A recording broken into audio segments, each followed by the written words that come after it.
أعوذ بالله من الشيطان الرجيم بسم الله الرحمن الرحيم والصلاة والسلام على سيدنا محمد وعلى آله وأصحابه أجمعين والسلام عليكم ورحمة الله وبركاته. Assalamu alaikum wa rahmatullahi wa barakatuh, très chers frères, très chères sœurs. Le bonjour aux éventuels non-musulmans qui écouteraient cette vidéo. Alors, très chers frères, très chères sœurs, cette vidéo a pour sujet la personne du docteur El-Ajami. Docteur El-Ajami, je le précise, est un docteur non pas en théologie, mais en médecine. Et c'est tant mieux. Alors, pour celles et ceux qui n'ont pas suivi, qui n'ont pas écouté les vidéos précédentes, je fais un petit peu un retour sur les faits. Et donc, le docteur El-Ajami a rédigé très récemment un texte sur le sujet des Tarawih. Ce qui est, ma foi, une très très bonne chose, puisqu'on ne peut que saluer l'effort fait par tout homme ou femme en vue d'apprendre sa religion et de la faire apprendre. À condition bien sûr que cette personne soit sincère, ce qui est la condition numéro 1, la plus importante. Et la seconde, c'est que la personne ait les outils nécessaires pour faire des recherches, c'est-à-dire qu'elle a entre les mains l'essentiel, je dirais, des livres de sources, et qu'elle lise ces livres, bien sûr, de façon tout à fait sincère, impartiale, et en vue uniquement de faire émerger la vérité. Ce qui, malheureusement, de nos jours, constatons, est très rare. Cela est dû par le fait que le sectarisme a fait que les gens, aujourd'hui, refusent tout ce qui ne va pas, tout ce qui va à l'encontre de ce qu'ils apprennent dans leur secte, malheureusement, même si les preuves sont irréfutables. Ce qui est une des conséquences graves du sectarisme. Puisque le propre d'une secte, c'est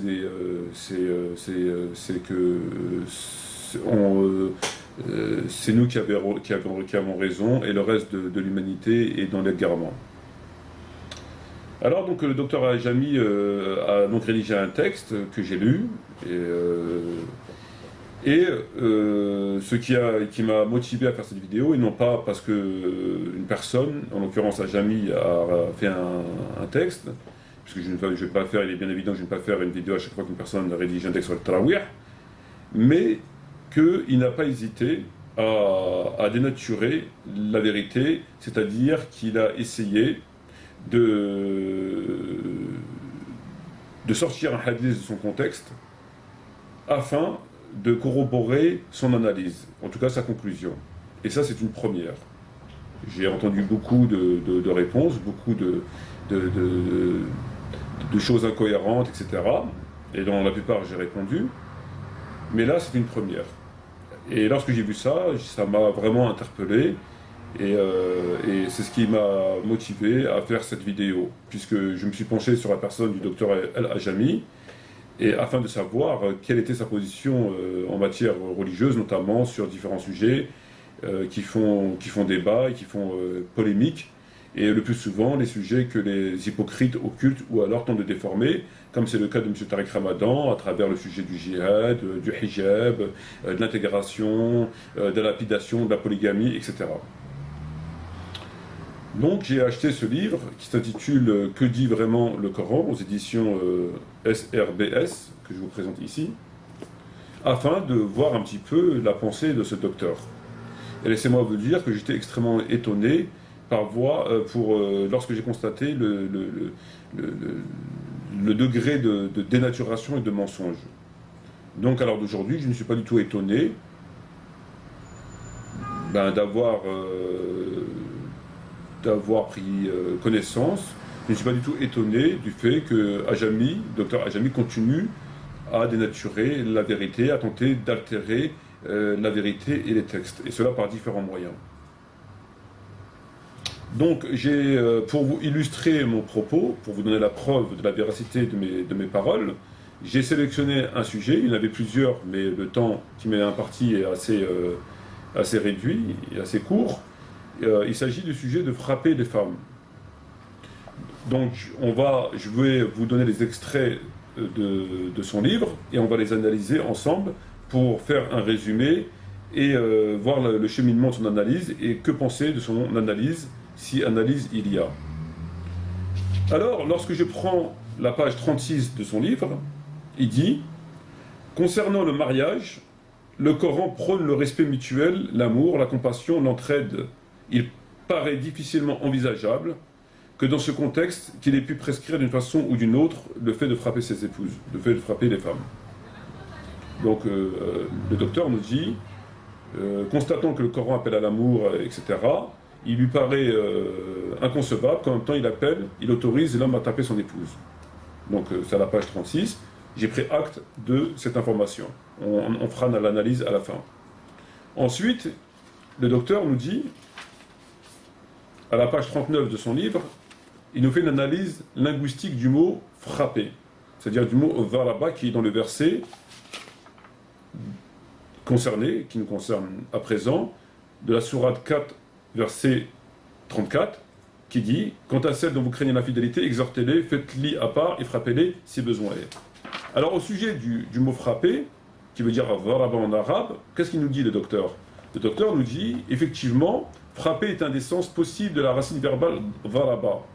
Ensuite il nous dit, mais ce terme varaba veut aussi dire parcourir, s'éloigner, quitter, séparer, annuler, humilier, rabattre un vêtement, et de façon marginale, frapper. Il dit de façon marginale, c'est-à-dire que le mot zaraba n'est pas un synonyme recevable comme les autres, c'est-à-dire c'est un synonyme de seconde qui est marginal tout simplement. Voilà. Alors il conclut, il dit nous retiendrons prioritairement le sens éloignement, séparation. Ce que l'analyse logique du verset ne fera que confirmer. Donc pour lui, après analyse des synonymes et que c'est d'une étude qu'il aura entrepris, le mot zaraba, frapper, n'a pas sa place, n'est pas bon, c'est un terme marginal, et en fait compte, il faut le remplacer par éloignement, séparation. Ce qui veut dire que le verset ne doit pas être lu comme ceci. Quant à celles dont vous craignez l'infidélité, exhortez-les, faites-les à part et frappez-les, mais il doit être lu, selon le docteur, comme cela. Quant à celles dont vous craignez l'infidélité, exhortez-les, puis faites-les à part et éloignez-vous d'elles. Voilà.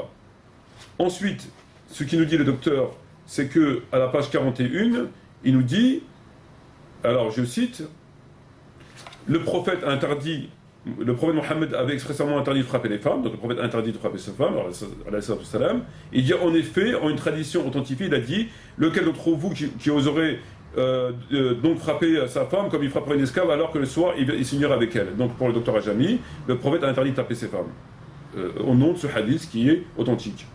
Et enfin, il termine en nous disant « Nous constatons donc encore une fois que le droit musulman a été largement influencé par les mentalités, tout en essayant dans son élaboration et dans ses concepts généraux de rester cohérent par rapport au Coran. » Alors, ce qui veut dire que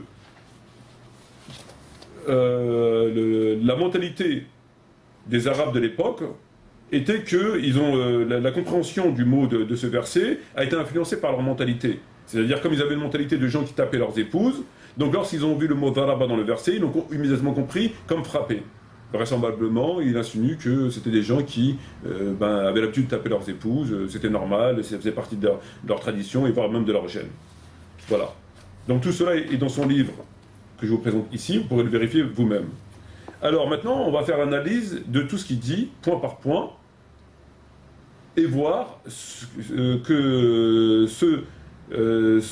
ces arguments, s'ils sont recevables ou s'ils ne le sont pas. Puisque sa conclusion finale étant d'affirmer le verset au niveau du terme « zaraba », qui ne veut pas dire « taper », mais comme il a dit « éloigner ». Très bien. Alors, lorsqu'on reprend point par point, qu'est-ce que cela nous fait ressortir lorsqu'on analyse?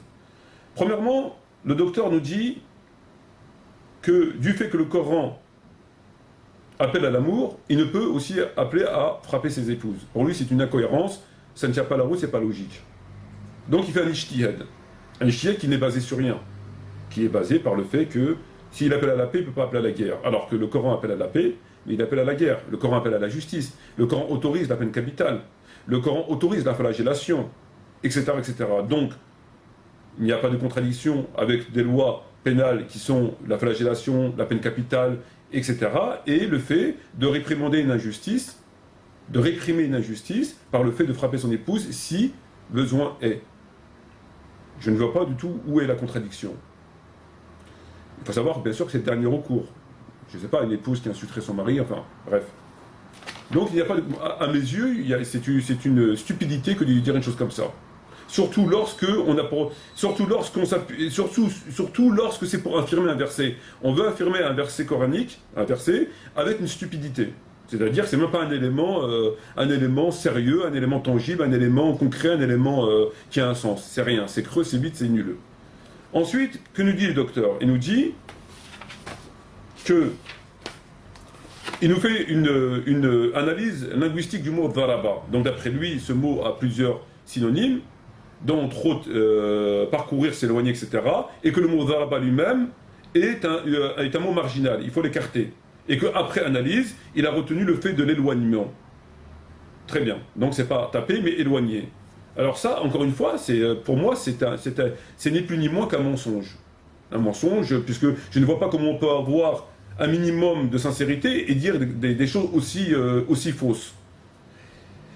Lorsqu'on ne sait pas, on interroge les savants, et lorsqu'on ne sait pas en matière de versets coraniques, on se tourne vers le tafsir des savants comme Tabari et d'autres.